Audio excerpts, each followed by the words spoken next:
कुछ खामोशियां होती है जो दिल के अंदर तक गूंजती है। अली के लिए वो शाम भी वैसी ही थी।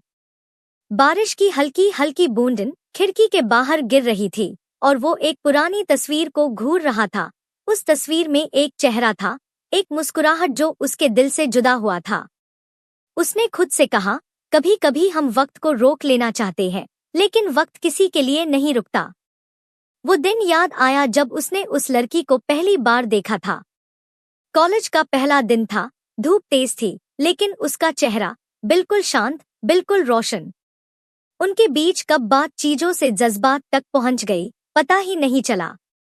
दिन गुजरते गए, वो दोनों एक दूसरे का हिस्सा बन गए। अली के लिए वो सिर्फ एक दोस्त नहीं थी, एक दुआ थी जो उसकी जिंदगी में चलती हुई आई थी। लेकिन हर दुआ किस्मत नहीं बन पाती।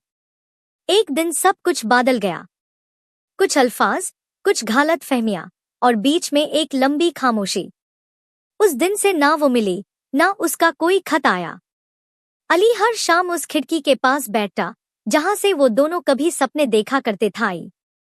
उसने डायरी खोली और लिखा, मैं हर दिन तुझे याद नहीं करता, लेकिन हर दिन तेरे बिना अधूरा लगता है।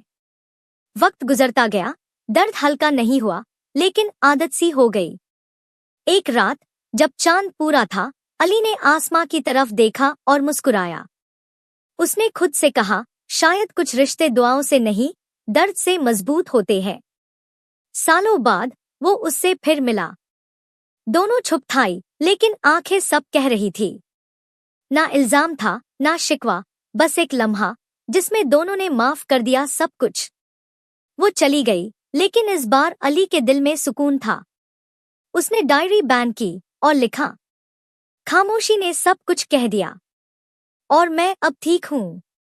कभी कभी मोहब्बत हार के भी जीत जाती है, बस समझने वाला दिल चाहिए। और वो शाम, वो खामोशी आज भी अली के दिल में महफूज है।